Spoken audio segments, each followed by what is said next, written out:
Hi there, welcome to our channel where we talk about traffic operations in practice. The overall intent of this video series is to reduce the learning curve for students and entry-level engineers by providing them free and high-quality learning materials in the field of traffic operations, including highway safety and travel demand modeling. The majority of content in this work is written by Professor Jiangling Wu. My name is Amit Kumar Singh. I'm one of the contributor of this work. I'm a licensed engineer in the state of Texas. I received my bachelor's from IIT Bombay in India and my master's from UT Austin in US.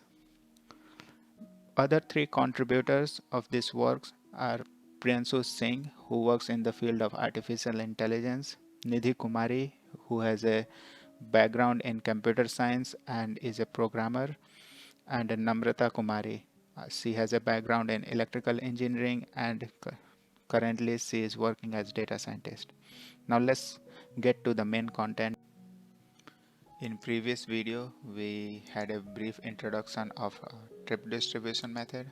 We looked at P table. We looked at the base OD matrix and how a base OD matrix is developed, or just the idea of base OD matrix. Then we also looked at what we are looking for in trip distribution. So we're trying to convert PA table to equivalent OD matrix. Another thing we look at the equations. So a PA table can lead to infinite set of OD solutions, and then what that led us to explore different options on which one should we pick.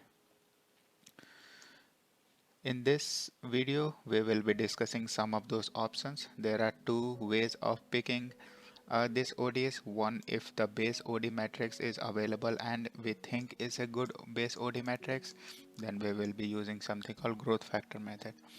So the major assumption of using growth factor method is that future trip distribution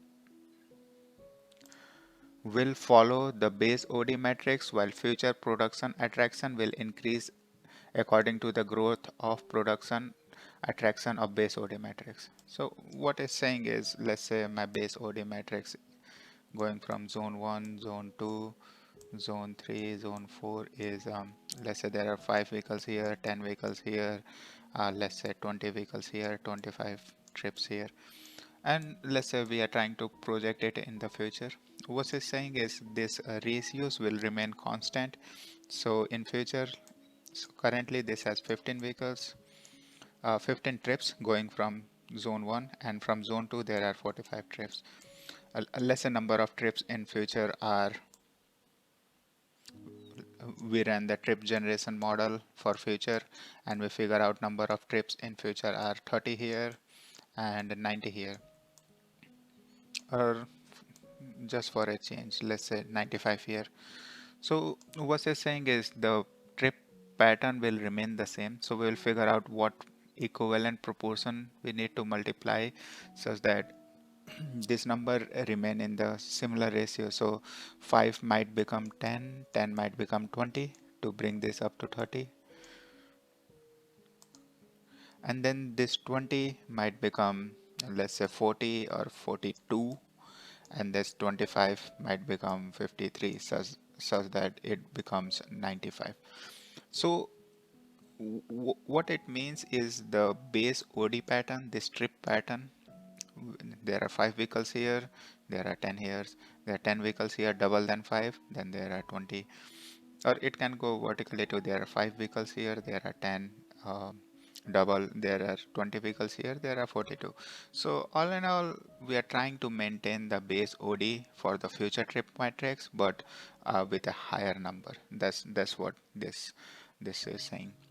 So we have a base OD matrix we trust, and we are trying to grow it in a particular fashion such that it matches the future production attraction. That's the growth factor method. There are 4 ways we are gonna discuss to achieve this.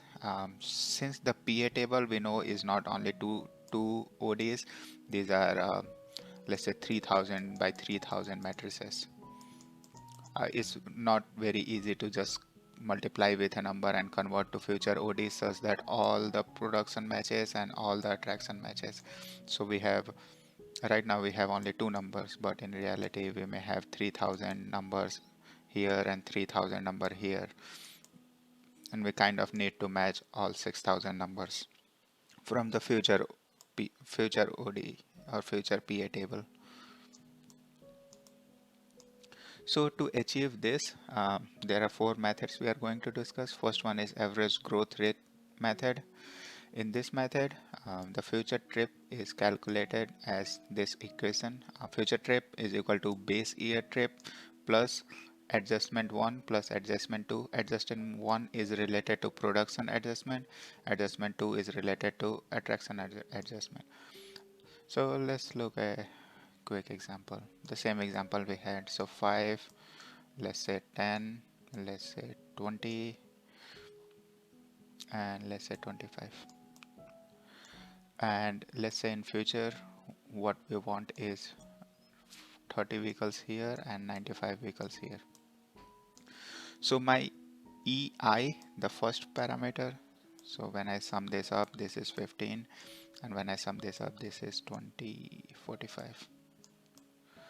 So my EI for iteration 1 will become future total production, which is 30, divided by base production, so which is 15, is equal to 2. So when I'm working in column 1, then I'm looking at a factor of 2 as EI. Then EJ, let's say I'm looking at this number. So for this number, EJ will be equal to sum of this vertically down, which is 25, and total attraction. So this is production. Let's say attraction is in future attraction is 50. So vertically down is 50, and then vertically down from here is 35, 70. Let's say it's exactly double. So here it will be 50 is equal to 2. So by this I mean this is my future OD such that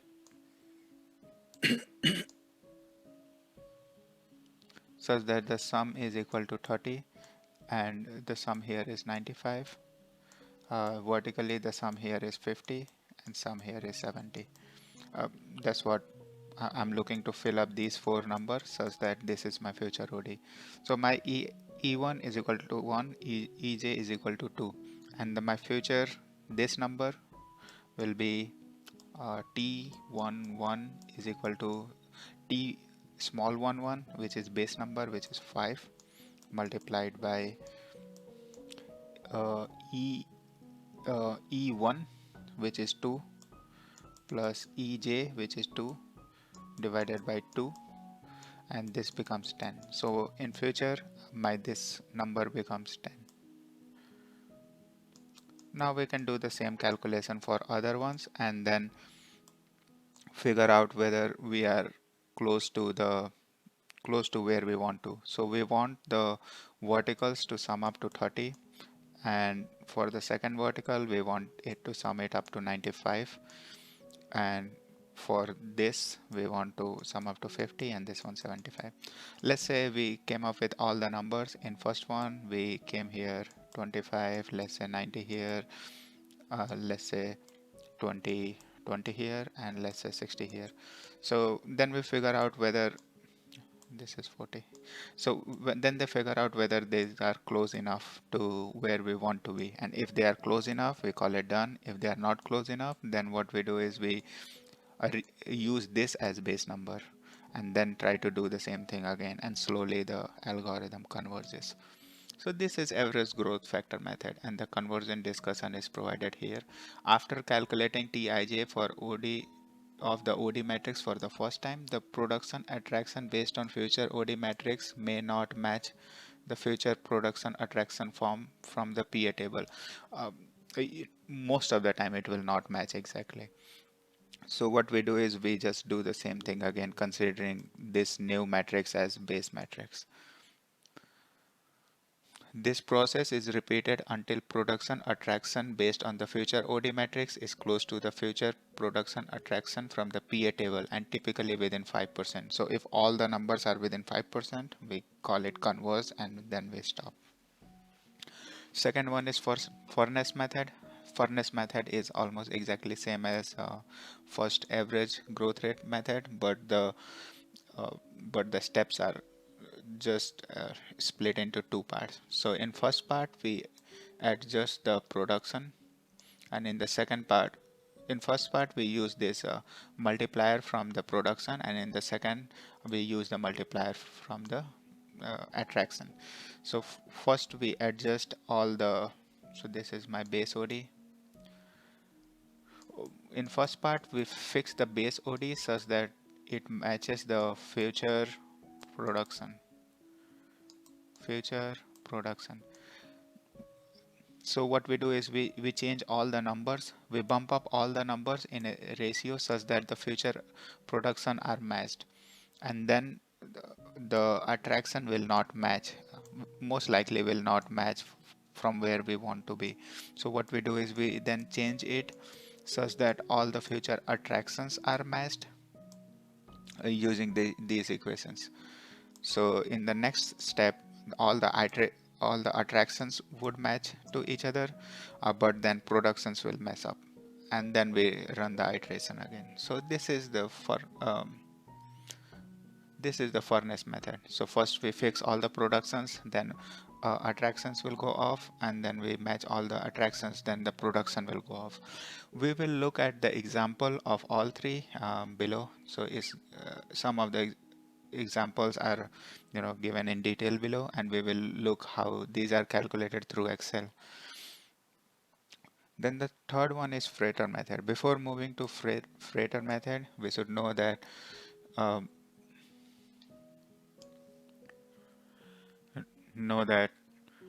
both average growth factor method and Furness method may need very long time to converge. So in these examples there are only two ODs, but if you are working with bigger ODs, these two methods are pretty slow and practically they don't usually converge.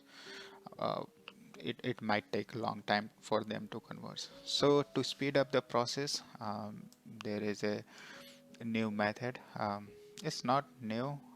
There is another method called Fratar method, where we are trying to adjust both production and attraction at the same time, and while also giving the importance of how much should be adjusting at each time.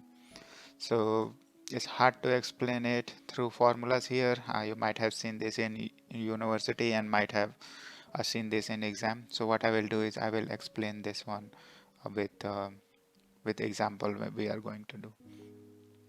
Frater method is typically faster to converge and is more practical. Next one is optimization method. This is a very good, my favorite method to use. This approach is typically not found in academia or practical travel demand models. However, optimization models are used in practice when manual computations are performed. So what we try to do is, again, like I mentioned, there is a PA table and there are infinite set of solutions, and we are trying to closely find a OD that will match the PA table, as well as there is a base OD which we are trying to match. So we are imposing an external condition called base OD, and we are trying to find a OD that will match both of them or kind of closely match. Now, as we discussed, base OD may not be reliable, and base OD is at max predictions. Um, so at one time, either we can match PA table or base OD or some ratios to it, but it will hardly be the case in reality when we are matching both of them, because this is over constrained equations. So out of three methods, which is average growth factor method, Furness method, and Frater method, they all end up with one OD and they tell us, okay, this is the best OD, go and take it. So what they say is this is a OD which converges and this is the best OD. However, the Idea of best comes from the fact that the OD has converged within 5%. So sometimes the OD does not converge. It takes long time to converge. Then we have to stop somewhere and call it good. So when this method throws an answer, the three we have discussed, which is average growth rate method, Furness method, and Fratar method, they throw one answer out of the infinite set of ODs, and we have to kind of accept that answer. We do not have a control over whether my PA estimation is better or my base OD estimation is better. Many times we kind of know in practice if one is more reliable than other. What we might want to do is might want to always match the PA while sacrificing the base OD, or in another case we think our PA estimation is not that good, so we might want to sacrifice some accuracy with PA and then match base OD closely. So to do those kind of work, what we can do is we can use optimization method. This is a very good method with the computational improvements. All the previous methods has been developed in 1960s or 70s. So optimization method, in those time the computational efficiency was not there, so it might not have been kind of thought. So these methods are kind of new. What we can do is we can write an optimization equation. So here I have written one which I typically use not only for OD trip estimation or OD distribution. I use it for many other cases where I need to match two different things and try to figure out what is the best solution between two different matrices. So optimization methods are much more powerful than original growth factor methods. It is important to remember that there are infinite set of future ODs that can match an OD table. So there still exists infinite set of solutions that may be better than other three methods which we talked about. So in some base year entries, let's say if the some base year entries are unreliable, so let's say we have a big matrix and we know this entry is probably less reliable than this entry in the base matrix. So there is no way to account for those in the three methods. However, optimization method is where we can customize our optimization function. We can write anything kind of we want, and we can give different weight to different things.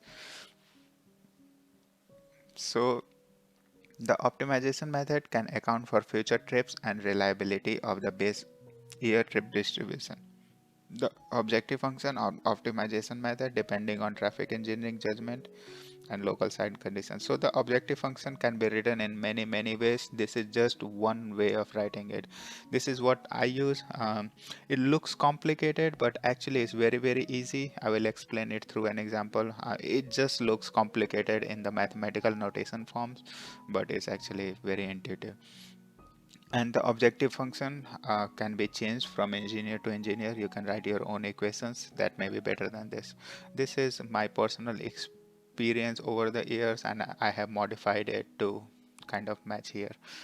So the way objective function I have written is, this is my personal equation. So personal equation in the sense that somebody else might also uh, have come up with these equations, but I have thought through this equation from the scratch by sitting on desk. So is this not taken from any book or anywhere? So the way I'm envisioning, so let's say this is my base OD with the uh, let's say T11, T12. These are the T13, T14. These are the inputs in base OD, and this is small p I or P1, P2, let's say A1, small a, and A2. And this is my future OD where I'm trying to predict um, capital T11. This is what I'm trying to predict. Let me change the color here. So I'm trying to predict, oopsie,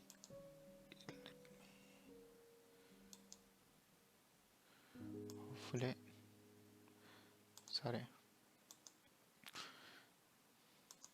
So I'm trying to predict these numbers. So the matrix I'm trying to predict is in a red color, and what I have been given is this capital P1, which is future uh, number from future PA table, so P2, and here we have capital A and capital A1, capital A2. So what I try to do is I try to maintain the ratio of this TI compared to this PI. So the first one is what is the ratio of so first we are trying to match the PIs. So what is the ratio of this PI to the total number? So let's say total trip here is small t and total trip here is capital T. So first we are trying to maintain a number of trips generated from each zone. So let's say trips generated here is 10 and total trip is 100. Then 10% of trips are generated in zone 1. So we want to try the same thing. So uh, so the first one is capital PI divided by T minus so this capital PI divided by T minus this ratio, and we are trying to maintain the ratio of where this production numbers are. Then the same we are trying to do for the attraction numbers. So capital AI divided by T minus small ai divided by T. And then we are also trying to limit the deviation from the maximum absolute deviation from the individual numbers. So this one also needs to be divided by T. Sorry for that. So in first we are trying to see that the number actually does not deviate too far from the production ratios, and then we will look at the individual elements. So in individual elements, depending on how good this data is, if we trust this TI, T11, T12, T13, T14, then I have something called existing data confidence factor. So if I trust this base OD more, then I will bump up my existing data confidence factor, and this will play more importance. So in the second part, we are trying to minimize the ratio of first element by total minus this element divided by total. So we are trying to uh, maintain the ratio of these smaller elements in the which we figure it out from the base OD, and we are trying to retain it in the future OD. So it's kind of low complicated. It's a little bit hard to even explain, but once we look at example, this will be clear. The examples are very intuitive, and it kind of works very fast. So this is looks a very big equation, but once we write Excel formula,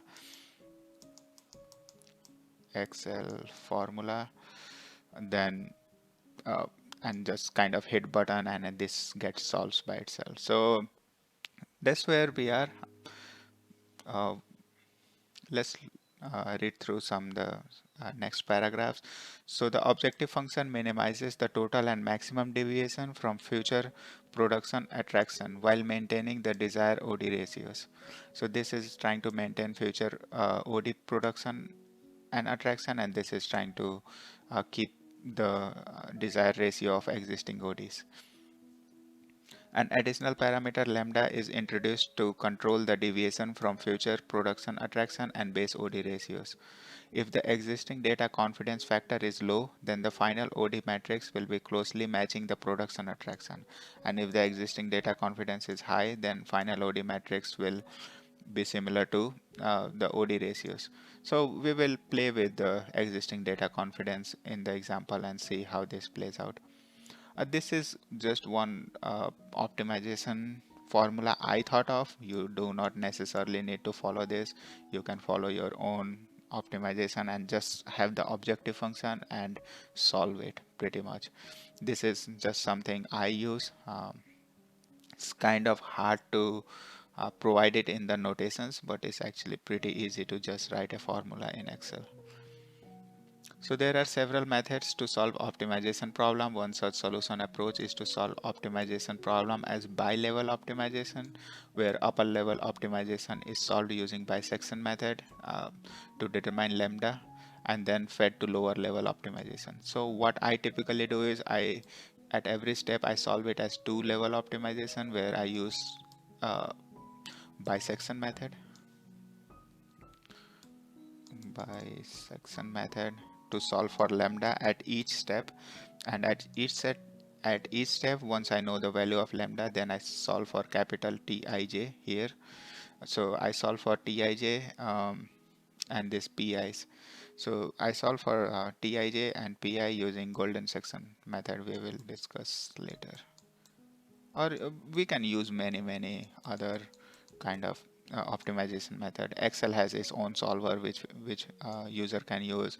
Since this video is intended for student usually work with much better algorithms than what we do in practice. I used to have many other solvers in MATLAB when I was in college, so no need to teach how to solve this optimization problem. So limit of growth factor methods, as we have been discussing throughout this video and previous, the growth factor method assumes that future OD matrix will be similar to base OD matrix. And we have already looked at how difficult it is to estimate the base OD matrix. So the first assumption is future OD matrix will look like base OD matrix. It's kind of tricky because base OD matrix or existing OD matrix might not reflect the future OD matrix. The growth factor models are not sensitive to possible changes in transportation system. So once we have a base OD matrix fixed, and let's say there is a plan to change high-speed rail or something, or when we are developing base OD matrix, we are also accounting for existing data. So if we have a bunch of new roadways and stuff, it's kind of base OD matrix does not account for those possible changes in transportation system. So let's say there are some improvements and the travel time on one of the link has changed, then it's very difficult to go back and kind of redevelop all the base OD matrices. So the base OD matrix typically, is more based on the existing kind of OD, and it's very difficult, or it's very difficult to change based on the some changes to the roadway network. So we have to manually go and look at all the numbers, which is 3000 by 3000 is 9 to the power 9 into 10 to the power 6, this many elements to see which one changes. So it's very difficult to play around with base OD matrix, and it typically fixed. It does not is not sensitive to possible changes in transportation system. For example, if a transportation system is planned to be improved in future, people can change their route or destination. But in this method, growth factor method, we are trying to match OD matrix, uh, and there is no way to kind of account for changes in the roadway network unless we go and manually change those base ODs, which is practically impossible. Practically very difficult. Except for optimization method, other growth factor method always result in zero future trips if existing trips or base OD trips is zero. So no matter what we apply, if there are zero trips from one zone, it will always remain zero. This is another major disadvantage of this method. If the base OD trip is zero, then we'll notice that all the future trips are in multiplication of existing trips. So if the existing trip is zero, it always remains zero. Whereas optimization method, it doesn't depend on multiplication, so it can generate a non-zero number. So these two are limitations of growth factor method.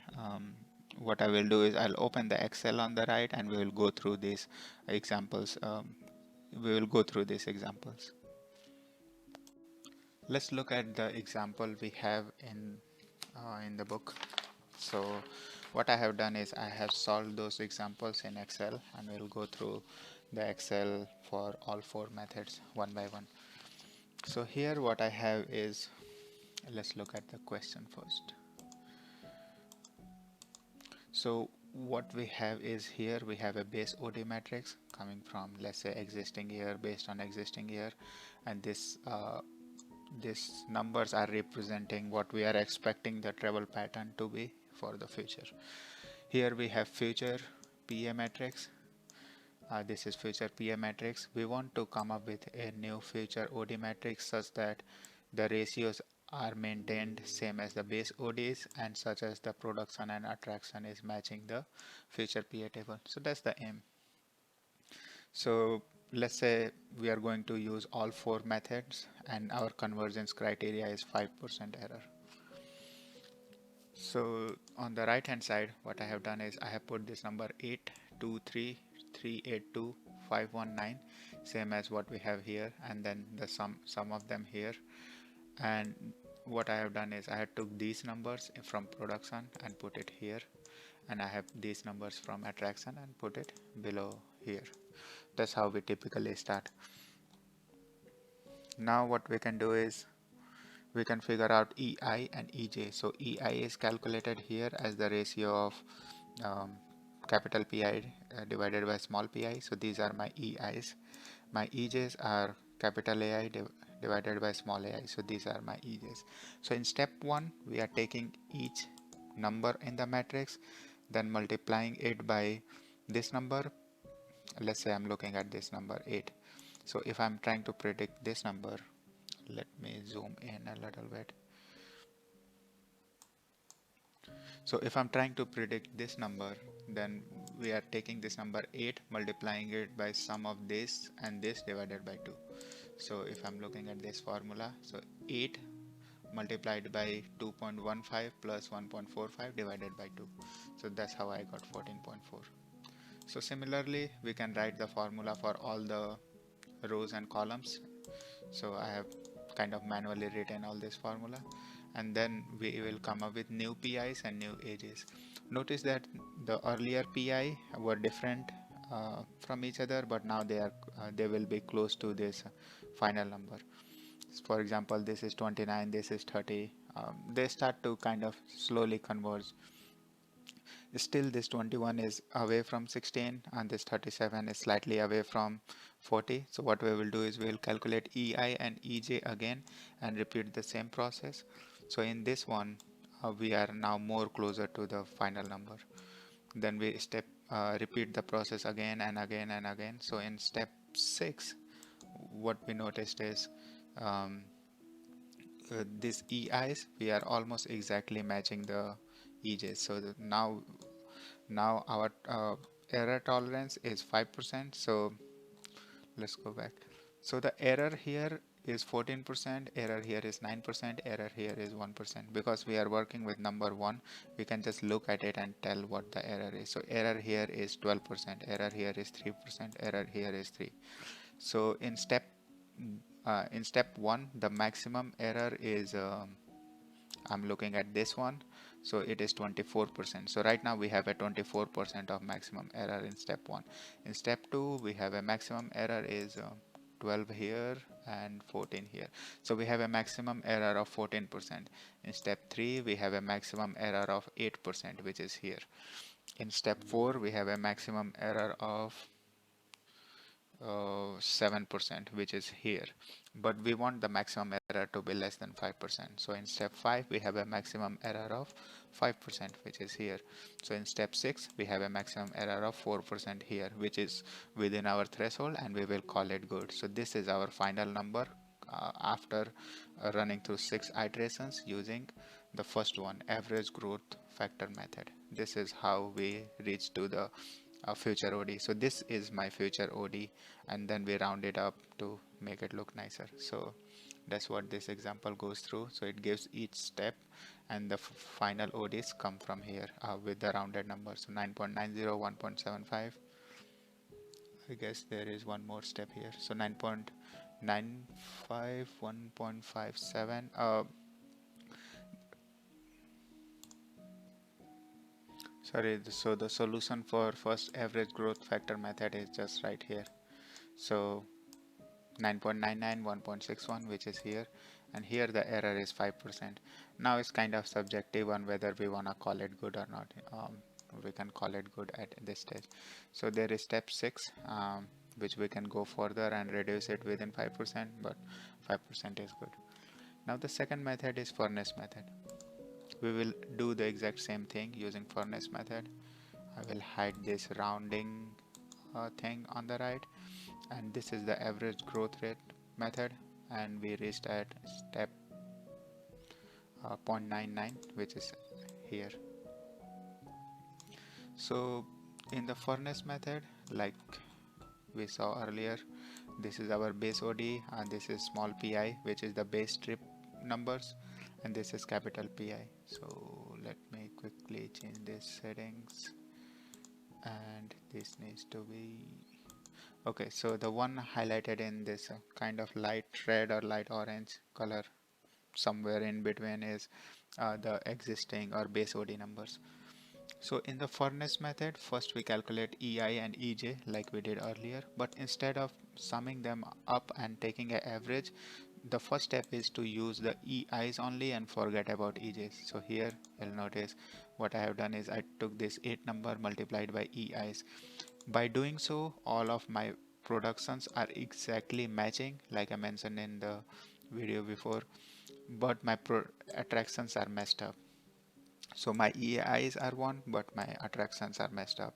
So in the next step, we will match the attractions exactly by multiplying the new number with the attraction adjustment, but then my production would mess up. Then we will keep repeating until a convergence is reached. So after doing this certain number of times, we reach at this convergence. So at step 1, the maximum error is 19%. At step 2, the maximum error is 17%. At step 3, the maximum error is 11%. And at step 4, the maximum error is 4%. So since 4% is within the tolerance, we will call this step 4 as good. So that's how the Furness method works. It iteratively adjusts the production and attraction such that at one time either all the productions are matching and or all the attractions are matching. Kind of iterative process. In practicality, this usually does not converge that easily. We are working with thousands by thousand matrices. Fratar method, like I mentioned, converges pretty fast. So we have, let me switch this one more time. Sorry. So Fratar method, what we do is for each element, we calculate this, we apply this formula directly, or this formula. So the new number is equal to old number multiplied by EI multiplied by EJ multiplied by production, which is from the base table, which is 13, divided by some product of this 8 multiplied by 1.88 plus 2 multiplied by 1.45 plus 3 multiplied by 2.71. That's what sum product does. It multiplies two numbers and sum them up.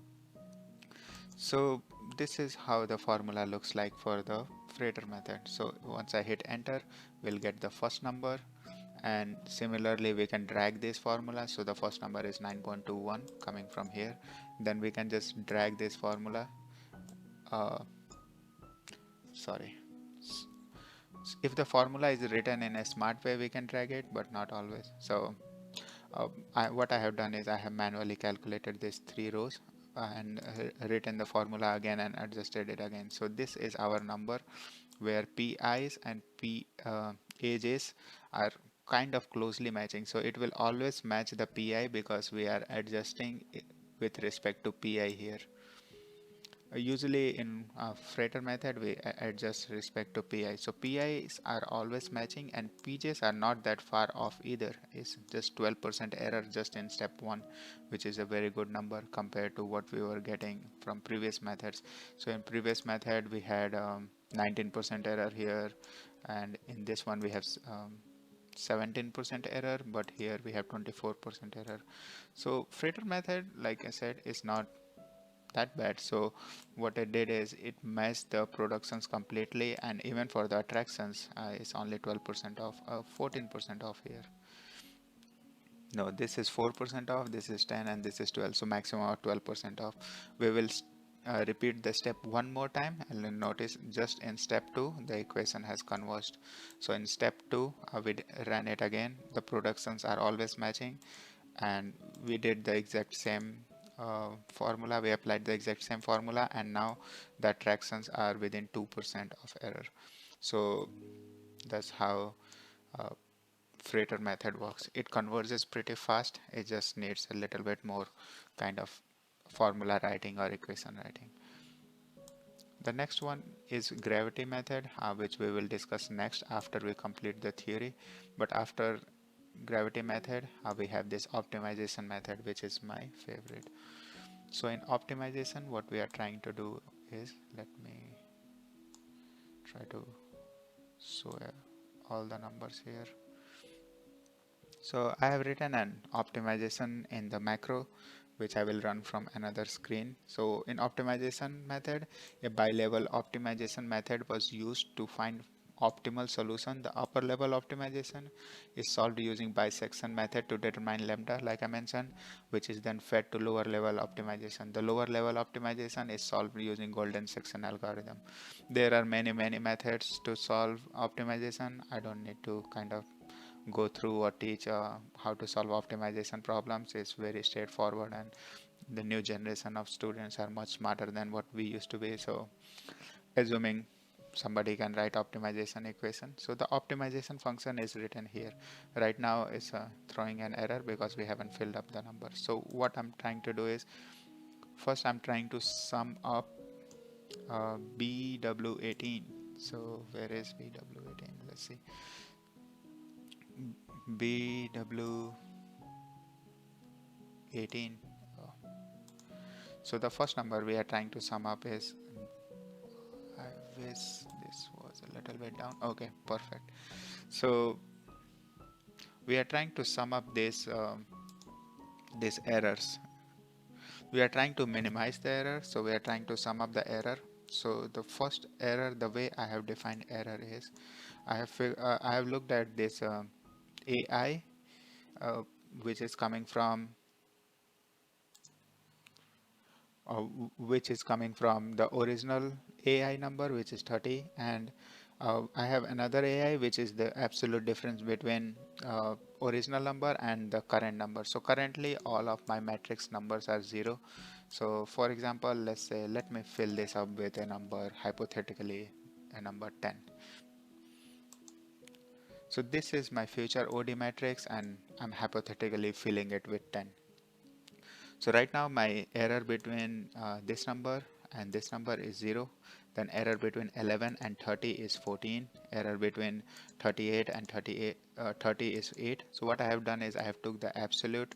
So what I'm trying to do is I'm trying to come up with a OD matrix such that the sum is equal to the original sum, and the production sum here is equal to this production sum here. So this error is corresponding to the 16 which we are trying to match. So right now my total sum of the row is 30. So right now I'm off by 14. So that's the error here. So in the first part of formula, I'm trying to sum up the errors between production and attraction. Then I'm trying to, which is given here. So in first part of formula, I'm trying to match the total production and total uh, attraction error. Then I'm trying to do the same thing but take the maximum of them and then multiply it by 2. So by doing the by taking the maximum, what we are doing is we are limiting the maximum number. So here the maximum is 14. So we'll try to reduce this 14 to very small numbers, and here we have 14 as the maximum. So we are trying to not only reduce the error, we are also trying to reduce the maximum error. So that's the second part of equation of the objective function. Then what we have is this BU24, which is the existing data confidence. uh, we can adjust the existing data confidence and the objective function, and the solution will change. But since I'm using bi-level optimization, the existing data confidence is given by optimization itself. So what objective data confidence does, it puts the full faith in the base model. So let's say existing data confidence is infinite. We have full faith in the base model, but we also want to match PA table. And then it slowly decreases the existing data confidence such that the PA table is matched up to an acceptable threshold. So I have put the acceptable difference as 5. So we can go up within 5% of this we can go within 5% of this AI and PI number, which is what we want. And then what it does is it tries to fit the base OD such that first by starting at very high existing data confidence, so it will always match the base OD but mess up the PA table, and then it's while still maintaining the PA table. So it slowly decreases the data confidence such that we are under the acceptable difference. So that's how I have set up the optimization. Students can set up their optimization in different ways.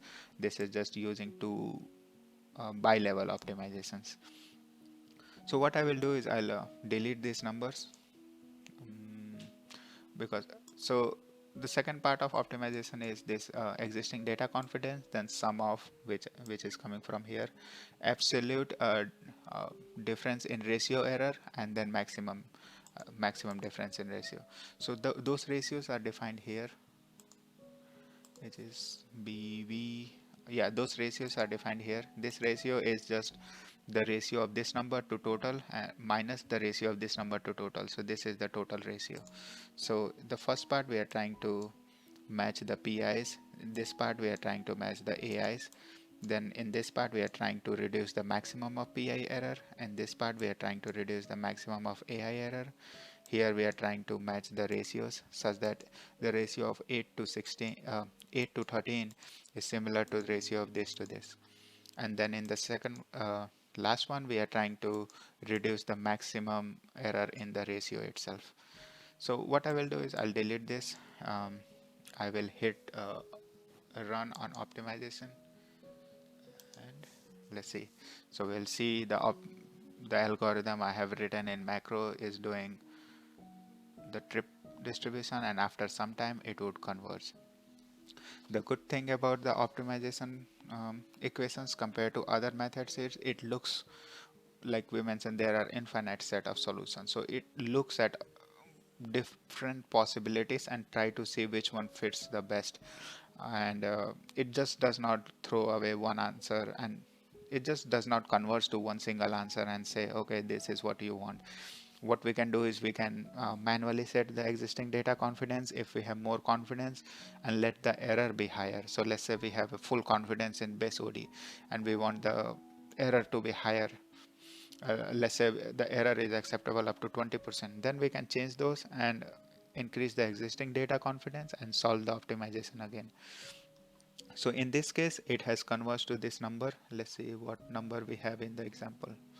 So in the example we have, in example when we solved it, we may end up with a different number depending on the parameters we are choosing. So like we can see here, the error is less than 1% for production and attraction. So this is one converse solution, uh, and is kind of pretty good solution where error is less than 1%. So here we have tried to maintain the ratios by using optimization, and then what we will do is it'll take just round it up. I have end up with a different error. The one thing to note about the optimization problem is when you change your machine, some of the ways things work between different machine changes, so you might end up with slightly different answer, but it's kind of still needs to be close. So error here we have uh, these are the like the percentage error, and these are EJs revised. So from here we can see it's kind of very closely matching.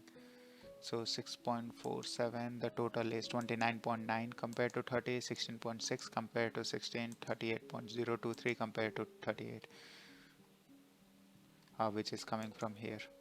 And then 16, 28, 40, they are perfectly matching. So that's how optimization process works.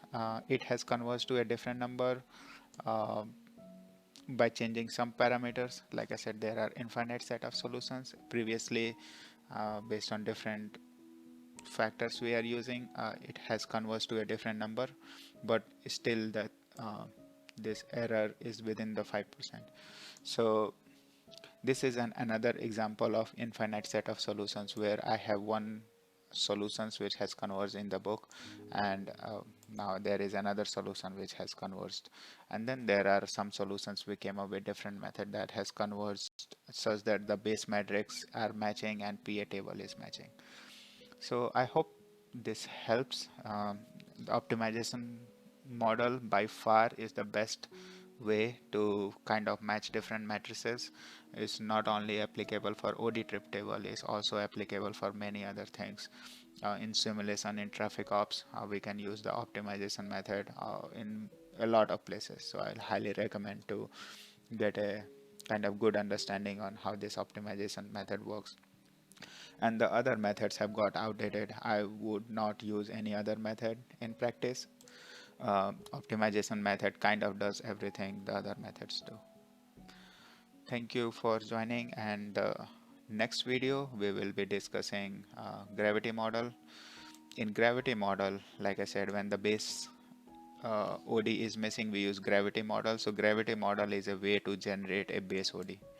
So instead of using existing data, if we generate base OD, then we can have gravity model generate base OD for us, and then we can use one of previous 4 optimizations to solve it for the future OD. So the next one would be the gravity model and the mode choice.